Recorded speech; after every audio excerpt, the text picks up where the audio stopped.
So I'll do another one where I'm just going to let the club head fall. And then we're going to do the next step, which is step number 6 in the OTT checklist.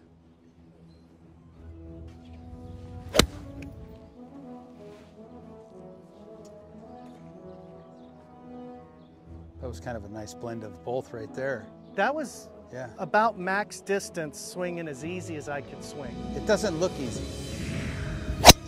You're watching the Miracle Swing Experience.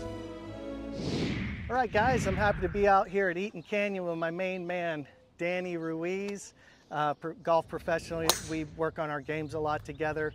And he spotted something a week and a half ago when I was playing. I started to get nervous, started to get fast, started to get quick in the transition. And then the rest of the round, I was throwing my hands at the ball. And what did we work on a week ago?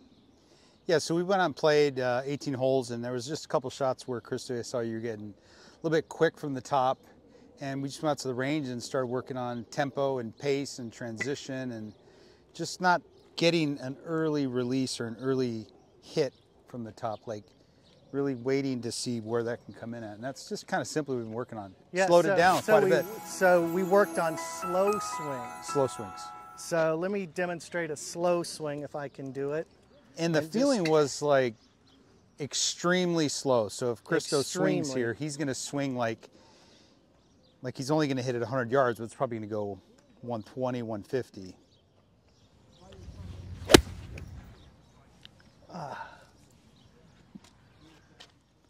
So that's the one where I just let my arms fall. Lost my balance a touch. But so through the slow swings, I've started to refine my transition, you know, just not jerk it through the transition. If you guys watch me, you know, through the years, I talk about the transition a lot, and it's not something that many teachers talk about. And that's what the magic move is from the Miracle Swing, is this little patient move where I let the hands get back in front of me before I let the shoulders spin out. But when the shoulders go and the hands go, then everything becomes just pure luck if I'm going to hit it.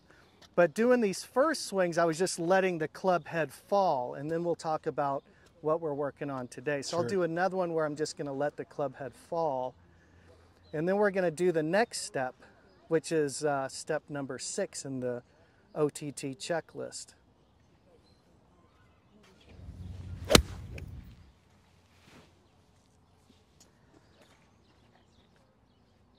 That was kind of a nice blend of both right there. That was about max distance, swinging as easy as I could swing. It doesn't look easy. I mean, it doesn't look slow from my perspective. If someone watched you swing, man, he's really swinging fast with that golf club. What I'm feeling is I'm feeling like this is going to fall, and then I'm working with the forces in the swing to let the pendulum fall and not try and add gas early to the club head. I just want to be in sync with it and let it fall, and it's effortless power, effortless. So Danny talked to me about rounding out my swing a little bit more, because I was letting it fall so much the toe would flip over pretty quickly after impact. So what did we work on with that, Danny? What did we talk about? So we were just talking about, as the club gets into this position, instead of letting the club release and the body almost stopping to allow the club to release, we talked about getting the body and turning and more squaring at the club face, like if you're closing a door. So with the short irons, you're going to be a lot more consistent because there's definitely less rotation going on through impact. The club face is staying square longer. So my friend Jim McLean talked to me about rounding out my swing and keeping it going around low left. You guys have heard me talk about swinging low left. So now I'll see if I can do one where I still maintain that feeling of real quiet OTT transition, let the club head fall, but continue to pivot and not let the hands flip over post impact.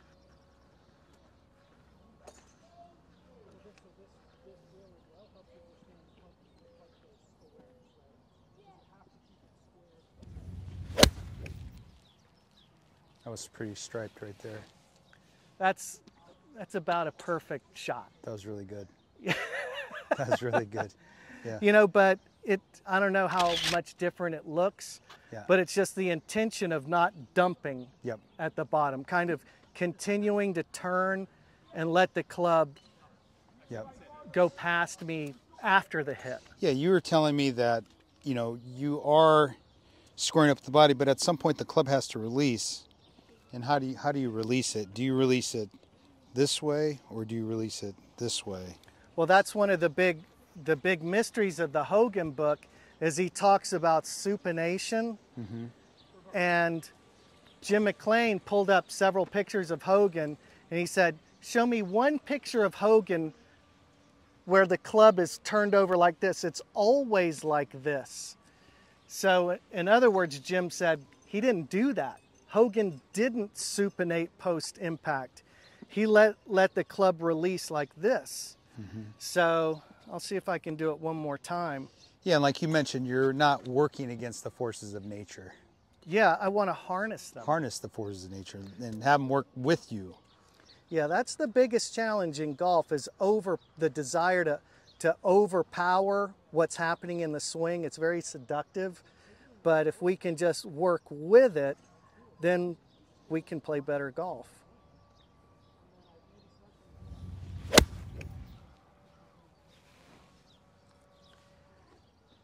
I feel like that face is just so much more square going through the hit. It is. You know, and that's sacred step number 6 in the over-the-top miracle swing, is turning the corner.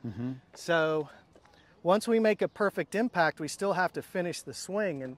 And how are we doing that? We're going to continue to turn the body, keep the hands in front of the body, keep the arms connected as we go through the hit, and hopefully we'll have a good result.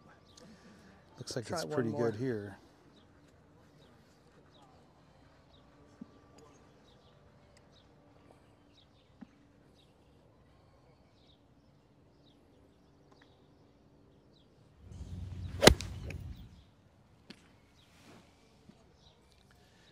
So that's what I'm working on today, guys. I'm going to talk you through some of my swings, and don't forget to go to Miracle Swing Experience.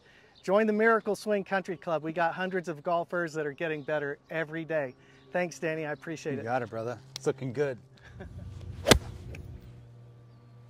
was good right there. They'd all be birdie putts. All birdies. The old PGA pros, they had this much simpler kind of wisdom.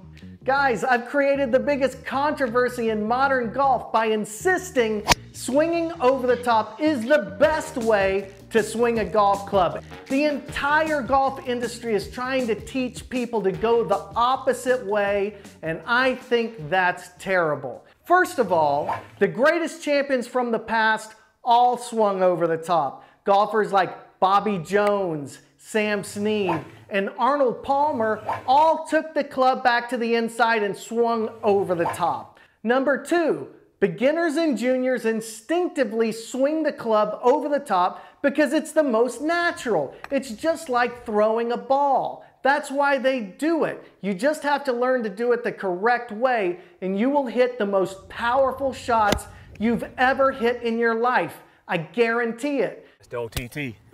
Thanks, man. So I want to send you 3 free lesson videos that will teach you the over-the-top miracle swing that I teach my students. I shot a 72 with Balboa. It feels like you can't miss. This swing is taking the world by storm, and I want you to be a part of this movement. So click the link in the description below and take advantage of these free videos, because I'm not going to have this offer up for very long. As soon as we get enough golfers on board around the world that are spreading this message, I'm going to close it down. OTT! But I want you to be a part of this movement, and I want you to hit them long and hit them straight.